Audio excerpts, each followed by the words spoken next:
Go. All right, he's Steve. This is Joe. And you're listening to Hero Talk. Okay, welcome back. This is our first show for the second season. It's going to be Heroes versus the Dark Knight. We're going to talk about Batman, the Dark Knight. And if you didn't know that Batman was the Dark Knight, then welcome to Hero Talk, and we'll explain that to you. All right. So, Steve, real quick, man, what does Batman mean to you? Well, Mr. Conroy said it best, man. He is vengeance. He is the knight. He's the Batman. He is the vigilante of vigilantes.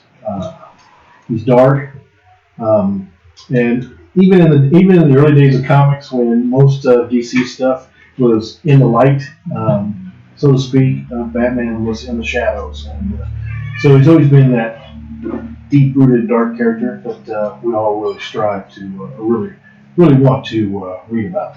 Yes. What do you think? Yeah, actually, just a couple of quick facts. It was created by Bob Kane. First appearance was Detective Comics 27 in 1939. Hence why he was a dark character, because he was doing detective work. Batman, to me, like I think, by hands down, Batman is the greatest superhero ever. And I'm a big fan of Spider-Man. I love the Avengers. I like Superman. But when in my debate when it comes to Batman versus Superman, it's all about Batman. I think Batman is a total package. And if you really go to the character of Batman, like the guy is really crazy. Right. I mean, he has three distinct personas. Yes. And you have one thing about Batman that makes him so interesting is he's real. Mm-hmm. He is a normal human being who, yeah, he's got some skills. He's skilled in martial arts. He's skilled with weapons and things like that. But he's real. All his counterparts, with the exception of Oliver Queen in the DC world, have some sort of power, or they're aliens or whatever. Yeah. So he has to have ways to counter that, and that is his intellect, which is really makes him great. Yeah, normal guy doing things. Just say ninja skills. Yeah, like you just said. I also would say in comic book world. Big shout out to Laura McDonald there with the extra audio. But I think in the comic book world, I've said it before in different things. I think Batman has the best comic book stories ever, and I think the only other franchise that can come close to touching him is maybe X-Men.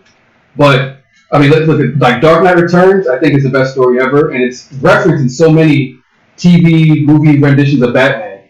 Year One, The Killing Joke, Death in the Family, Nightfall. I mean, all those Batman stories. You've seen them in different adaptations, But I said, like, did you read Batman comics? I did some when I was younger. I don't read a lot of comics. Yeah. I never picked up a Batman comic, but I picked up Batman graphic novels. If you're watching us on Facebook Live, you see like my graphic novels. Some of my graphic novels. This is a small collection of my graphic novels. But so comic books, like I said, I think he's by far, and it led to TV. So what's your favorite Batman on TV? Well, being a little bit older, I've always been a huge fan of the campiness and the hokiness of the original Batman. Well, it's not really the original Batman. The original Batman is like the serial, like sandwich. But what I think the original Batman is Adam West and Bruce Batman and Robin from the 60s.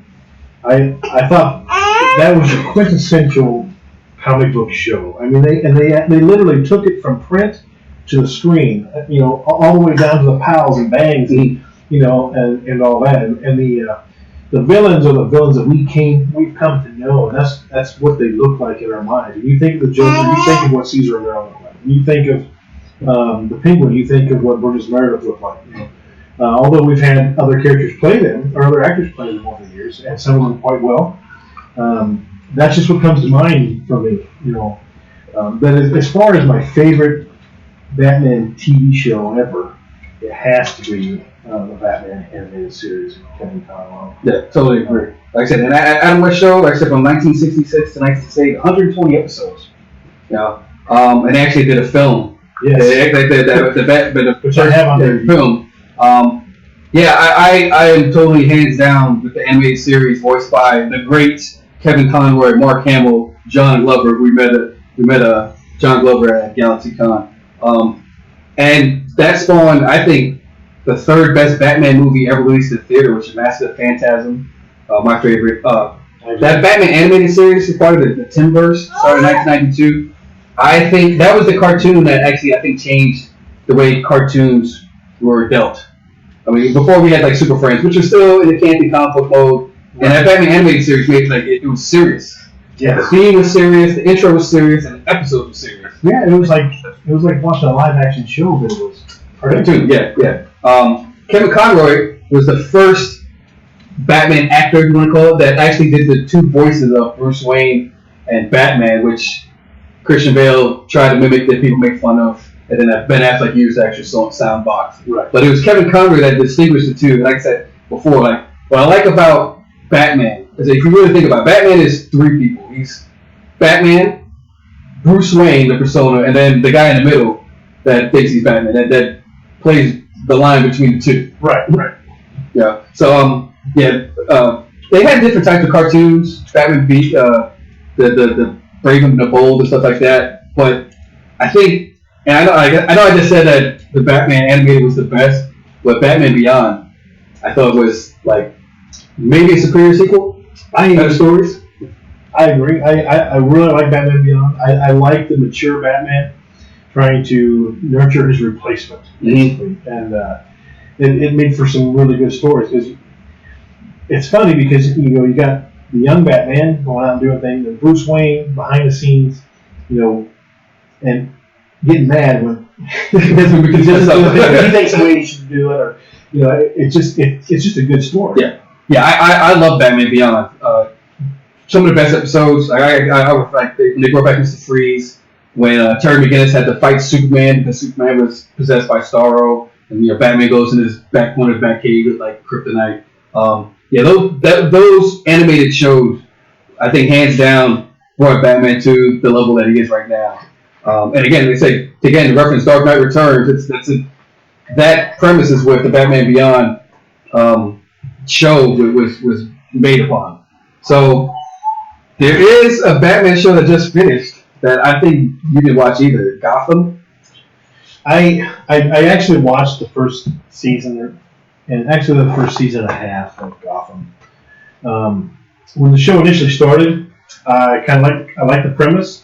I like the idea of seeing things and learning the story through the eyes of, at the time, Detective Jim Gordon, eventually Commissioner Jim Gordon.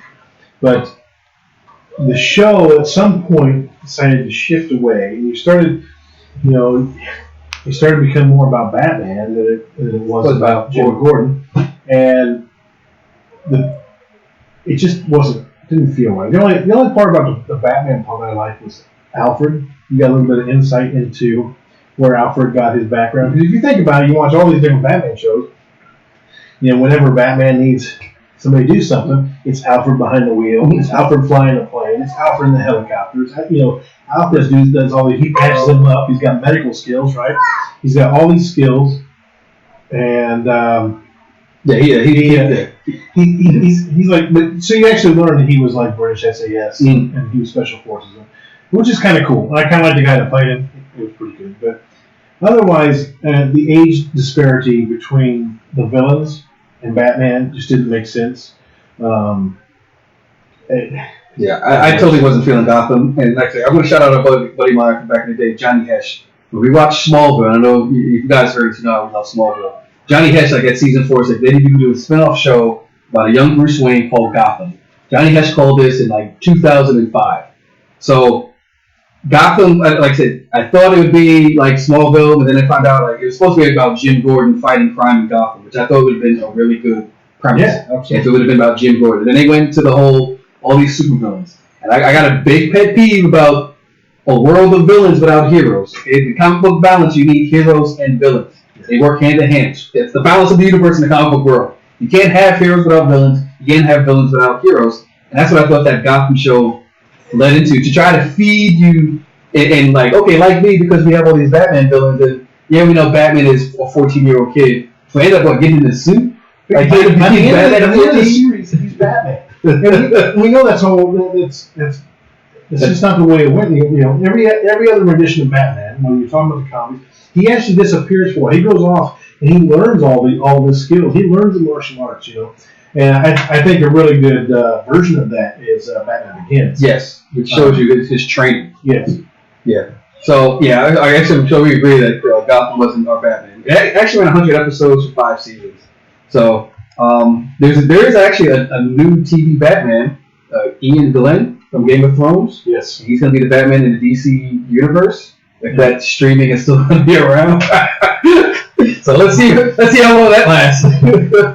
So comics led to TV led to movies, and we all know Batman in the movies. That's how we get our Batman fix. So what is your least favorite Batman movie?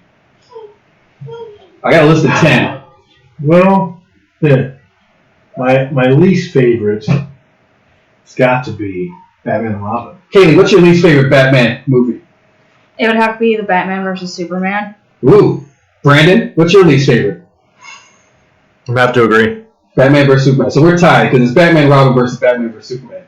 You'd be surprised that I have Batman and Superman a little bit higher on my list. Me too. So, yeah, Batman and Robin, let's talk about that. Let's talk about how horrible that was. Okay? Because we talked about George Clooney.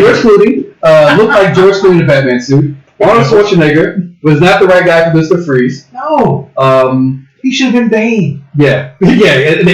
They had a Bane in there that was made by Plants and Poison Ivy. I'm okay with Poison Ivy.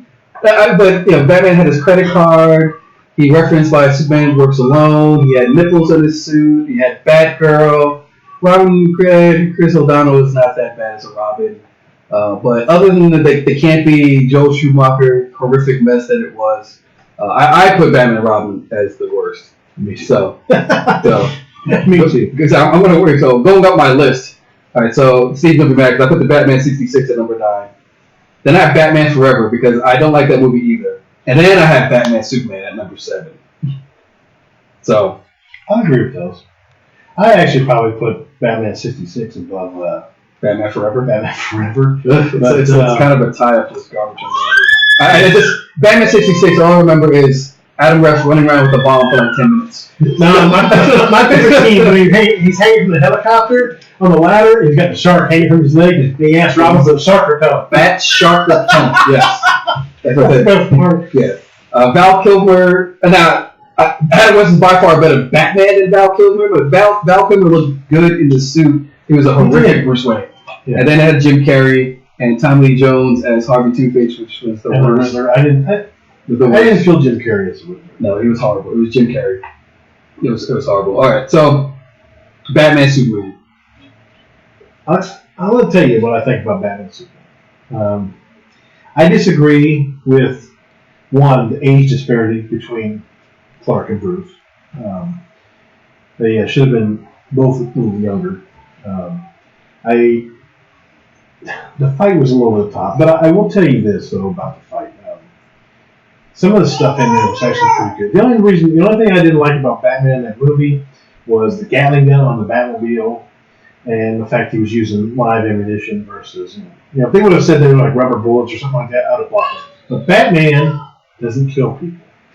Now, I don't mean that people don't die around Batman, but usually they die at their own hand because he forced them, like the grenade comes and the grenade goes back in their face, whatever that may be. But he doesn't kill people. I don't have to save you. Hence the Christian Bale line. I got a lot of mixed emotions about Batman versus Superman.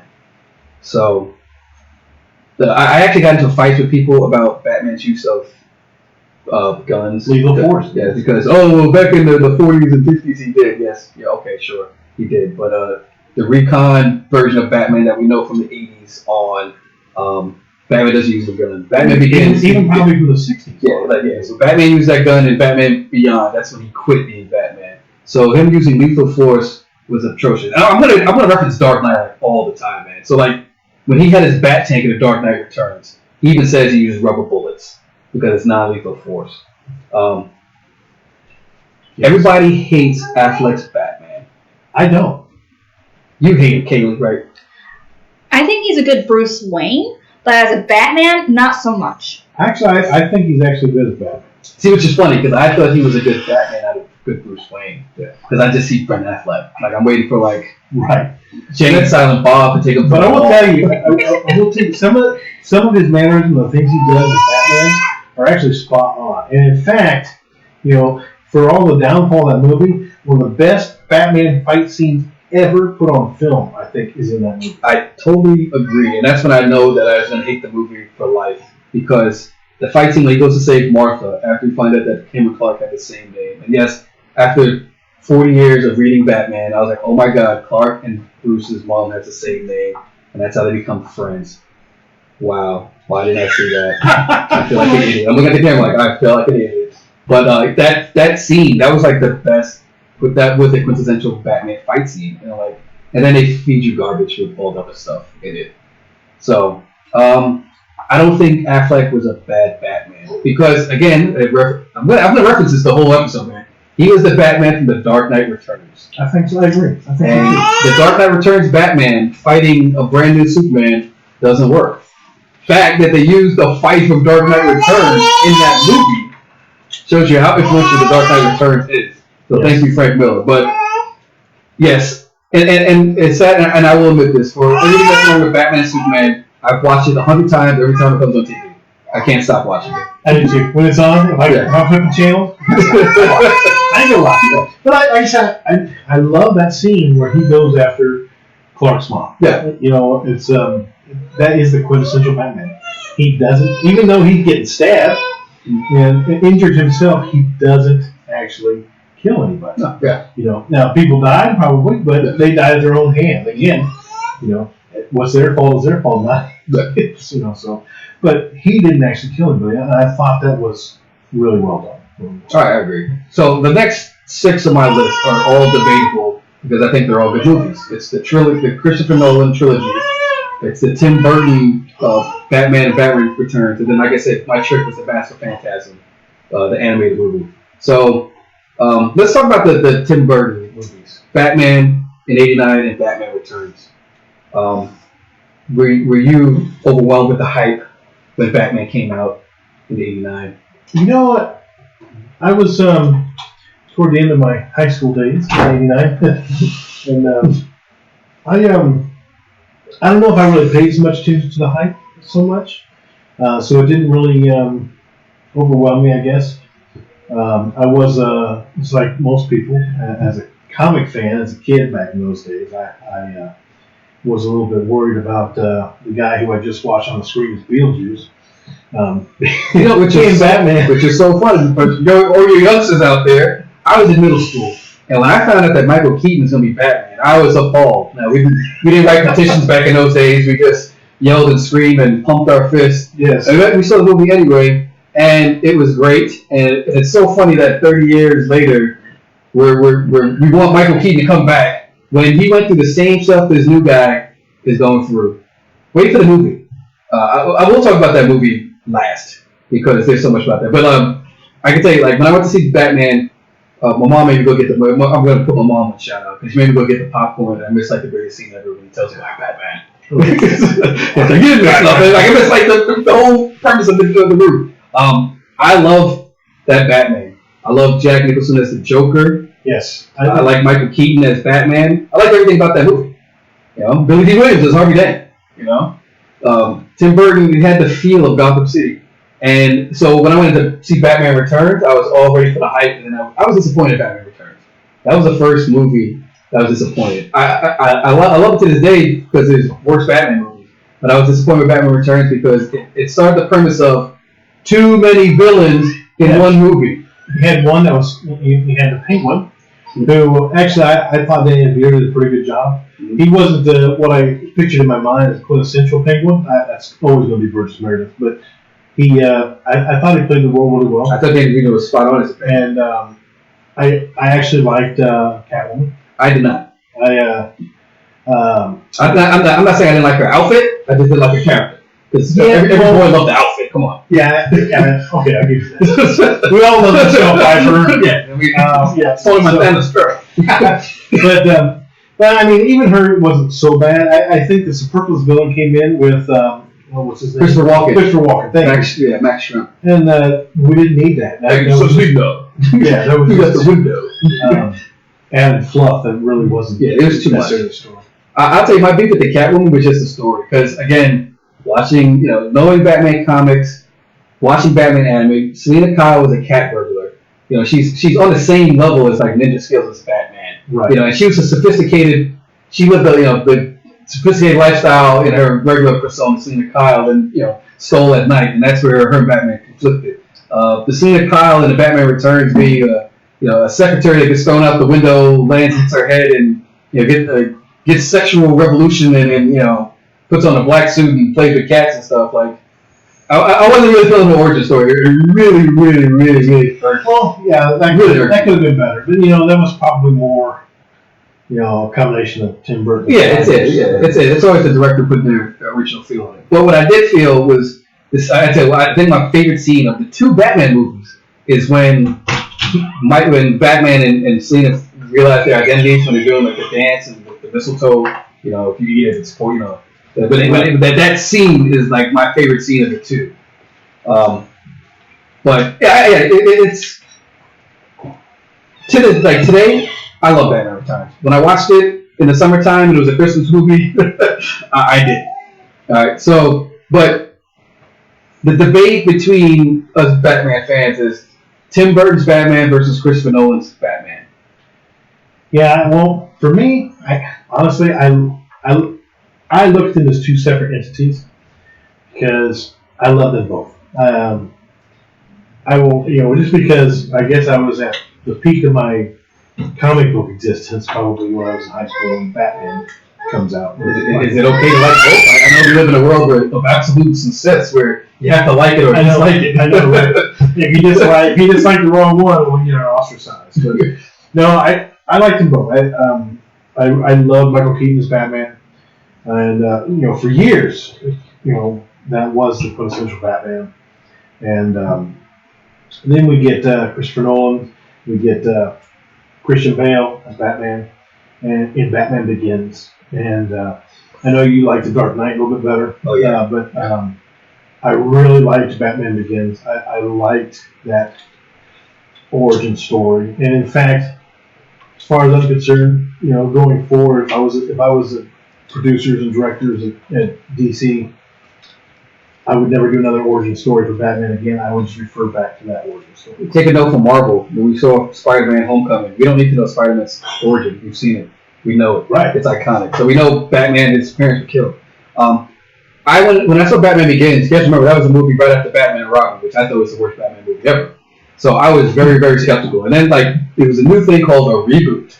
Never heard of a reboot before. Like, how are you just gonna make a new story? Thank God for the reboot. Right? Yes. Unfortunately, because Batman Begins was so successful, now we reboot anything and everything 5 times. Oh, it's like the Hulk. We like the Hulk. Let's just reboot the next movie. Again, Batman is the trendsetter of the reboot. But Batman Begins, why didn't I see that Liam Neeson was Ra's al Ghul? Like, why was I an idiot? They just killed Liam Neeson off? He's Ra's al Ghul, not the Asian guy. I have no idea who the guy is. I love Batman Begins. Scarecrow, the way you interact, the two villains together, Scarecrow working for Ra's. Like I said, I think Christian Bale played the best Batman Bruce Wayne. Because like Alfred tells him, go out and have fun. And you see Christian Bale is the only Bruce Wayne that actually plays the fake playboy. I'm pretending like I'm drinking alcohol. I got all these girls. I'm whining and dining to do his lifestyle. And then Batman. You can see him starting to, it's Batman Begins. He doesn't start to break into the different personas until the Dark Knight. Dark Knight, I till Endgame came out, I thought Dark Knight was the best comic book movie ever. The story was simple but yet complex. The villain was great. The Endgame was great. I mean, Batman lost that movie. I don't care what anybody says. He lost. He did. And say the Joker. Yeah, and just everything. The story in that was just the way it led up to the Dark Knight. The last line, Gordon's monologue at the end of the movie, is amazing. I did like Dark Knight Rises, but if Dark Knight was the peak, and Dark Knight Rises had to come down a little bit. Tom Hardy's Bane, fantastic. It was Fantastic. Like, and I know people are upset about his Scottish accent because Bane is actually from like Cuba, but man, Bane was exactly what Nightfall said Bane was supposed to be: smart and strong and break Batman, break his soul. That whole trilogy, that whole Christopher Nolan trilogy, and it's crazy because it's like Christopher Nolan read a book, a Batman book. So like Dark Knight Rises is based off of 3 Batman stories: The Dark Knight Returns, No Man's Land, where Gotham gets hit by earthquakes and then they get knocked off from the rest of the world, and I got it here written down. I forget, whatever. But yeah, it's based off of Nightfall. That's right, Nightfall. When Bane breaks his back. So again, Christopher Nolan read the books. Like Heath Ledger's Joker is based off of the Killing Joke. Right. Because in the Killing Joke, that's what the Joker comes up with. I don't have an origin, and my origin should be multiple choice. Yes. So like I love the Christopher Nolan trilogy. I love the Tim Burton. They're all great, and it's okay to like 2 things, or not like something at all. You don't have to choose one or the other. I love the big debate of who's a better Batman. So let's do it. Even though I hate it, but we're gonna do it anyway. So I'll tell you straight up. For me, there's really only one Batman that I ever really disliked thoroughly, and that's George Clooney in Batman and Robin. As far as the others go, I think there are some who are better than others. Michael Keaton will always be up toward the top for me. Adam West, he'll always be the campy, quintessential Batman for me, straight from the comics, which is really what he was. And you really got although Tim Burton was a little dark, I think you really got the nitty-gritty dark when you finally get to Christian Bale's Batman. I think that's pretty. Yeah, well, again, like I said, I like Bale and Keaton. Again, like I give Bale the nod over Keaton because he played a Bruce Wayne. Like Michael Keaton still played a Bruce Wayne. Yeah, he didn't play the playboy, fake lifestyle Bruce Wayne. He played the smart, intelligent businessman Bruce Wayne. Right. But Christian Bale actually played like the persona of Bruce Wayne. So 2 of my favorite Batmans that are not you don't never see their face is Jason Momoa, who does the voice for the 52 animated, and Kevin Conroy, who is the voice of Batman. So anytime I see it animated, if Kevin Conroy is Batman, I know I got Batman. Well, that's, there's always a huge debate on the Joker as well. Who's the best Joker? And again, even without a face, just a voice, to me, it's Mark Hamill. Yeah, it's funny because on my Joker list, Mark Hamill is the greatest Joker. Yeah. And I have a tie between Heath Ledger and Jack Nicholson, who played 2 different Jokers, but 2 great Jokers. And again, that's the beautiful thing about the Joker. He can be those 2 different personalities. He can be 10 different personas. Yeah, well, here's the thing with Jack Nicholson and Heath Ledger. As far as the look of the Joker, I think Jack Nicholson captured it, the quintessential look of the Joker. Because his look was based off the Cesar Romero Joker, who was literally painted straight from the comics. Cesar Romero may not have been the greatest Joker, but he had the look of a comic Joker. He would shave his stash. He would shave his mustache. You watch close, you can see his stash on the makeup. But Jack Nicholson captured that. But I think Heath Ledger captured the insanity. Yes. Of the Joker. Yeah, the controlled insanity. Yes. Because like the plan is so, just like that bank robbery that starts off Dark Knight with and then one guy kills the next guy and kills the next guy, kills the next guy, and then he just walks off with the money after he just kills one guy. You have to be a genius to come up with that, or a crazy psychopath, and the Joker is that guy. And that's why I like that Heath Ledger did. What I like about with Jack just showed the craziness. He did. I think one of my favorite parts in Batman, one of my favorite Joker scenes is when he has the monologue after he gave the guy the joy buzzer and he's talking to the burnt up corpse. Yes. It's like his best monologue. He's talking to a dead guy. But when it comes to the laugh, it's Mark Hamill, man. Oh, hands down. Yeah, Brandon's shaking his head like hell yeah, Mark Hamill's laughing. Mark Hamill actually did try out I know he was for casting when they were looking for the Joker in the Dark Knight, which I thought would have been great because he was a trickster in the Flash. He was. And so if he would take his trickster zaniness with his Joker laugh and his Joker voice, I think we would have got the scariest Joker ever. I think that's a child's play, but different story. I'll be honest, I wouldn't mind seeing Mark Hamill's in live action. I would love it. I think it would be great. I would love it. All right, so we get comics, TVs, movies. So we got a new thing. We got the new Batman coming out. And how do we feel about that? It's like everybody's all upset about. Was it Robert Pattinson? What's the guy's name? Patterson, I think. Patterson. He's Patterson or Pattinson? Pattinson. Okay, Robert Pattinson from Twilight. Yeah, so he was a sparky vampire. Yeah. Edward.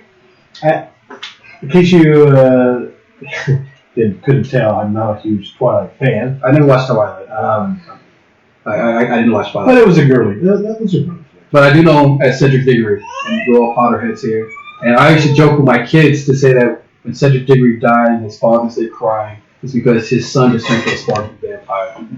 So now I think that his dad will cry because he's going to be in. I think it's going to be the worst Batman movie ever, and not because of the casting of Batman. Because I'm reading that they have six villains. 6 villains, and for all the hype from what I read, Joker's not one.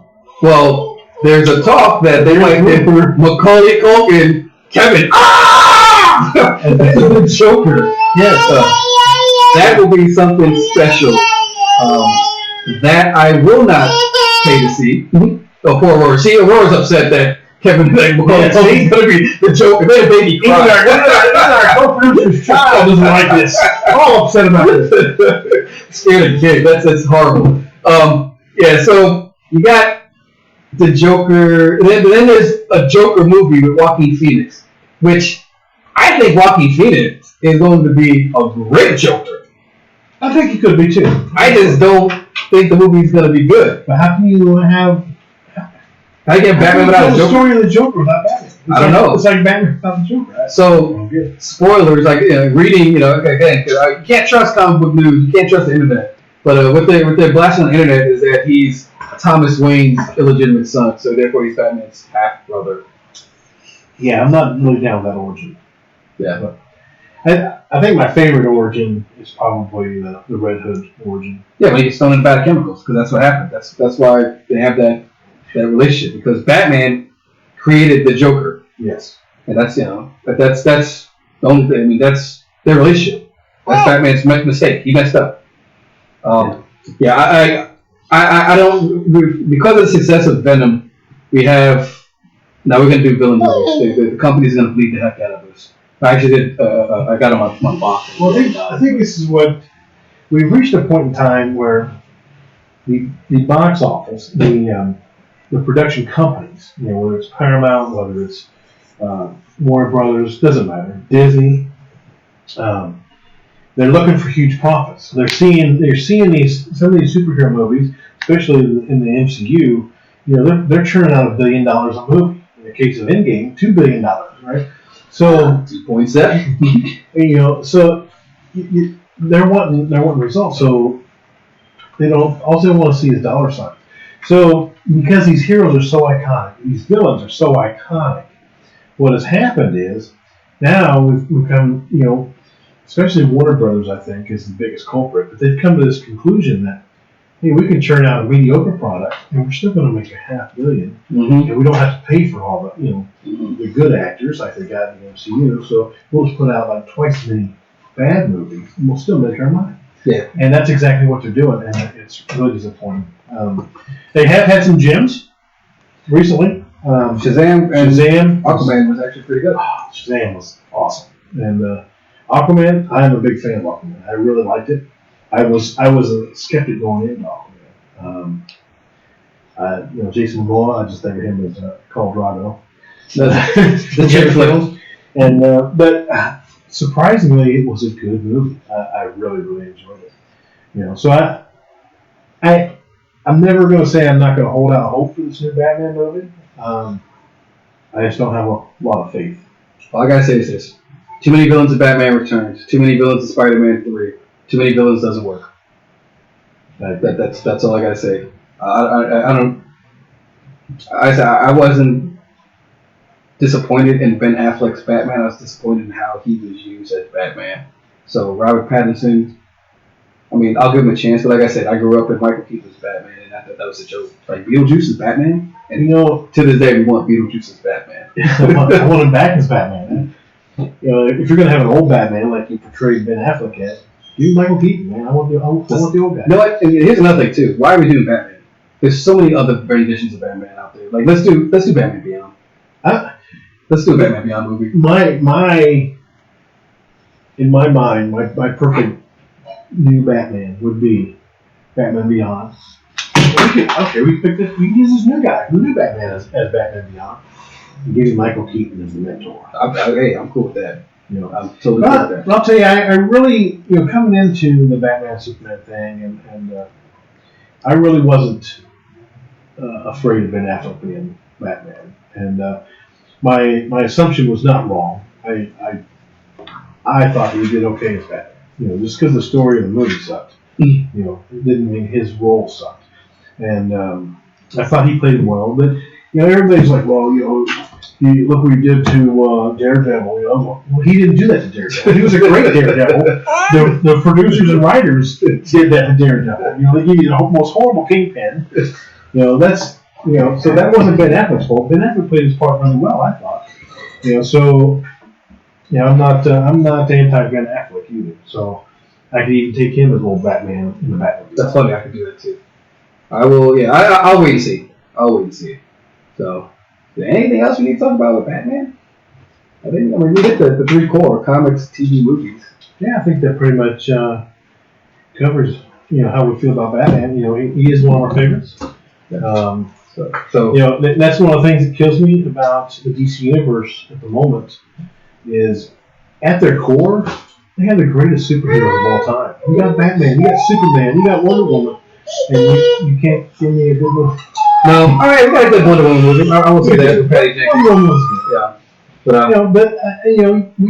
Yeah, their big problem seems to be when they want to combine them together. When they want to bring the Justice League together. I thought Marvel was incredible by bringing, all the characters from the MCU together, and not just the Avengers themselves, but you had the Guardians, you got the Black Panther, and all these other guys that weren't actually, mainline Avengers, and you put them all on the same screen at the same time, and it worked. And they made it work. Well, I'm going to tell you something. I'm going to tell you a secret. There's something out there. It's called the DC Animated Universe that has a cinematic universe of great DC adapted shows. Right, absolutely. Right? Now, I got to plug my own podcast on my box because I went off on a tangent about that because there is a good cinematic universe where a Batman, a Superman, and Wonder Woman interact with the different members of the DC universe together in stories that work. Absolutely. I'll tell you what. And in general, I have some issues with some stuff, but in general, their TV universe works. That universe works. So why do we have such a hard time on the big screen? You have one of the most marketable products on the planet, and we have a hard time making a good movie, and that really gets under my skin. So, but like I said, I'm always holding out hope. Yep. I just don't ever have a lot of All right, so in the final word, I'm just going to say I want to give a big shout out to Bobby Ward for Two Veterans Online. He hooks us up with our Hero Talk merch. Austin Green with A Green Designs. He hooks up the logos and stuff like that. He's an aspiring artist, and he's my son that needs to get out of my house. So find his work, pay him. And then you can find us on Twitter at Hero Talk Show or at Instagram official Hero Talk.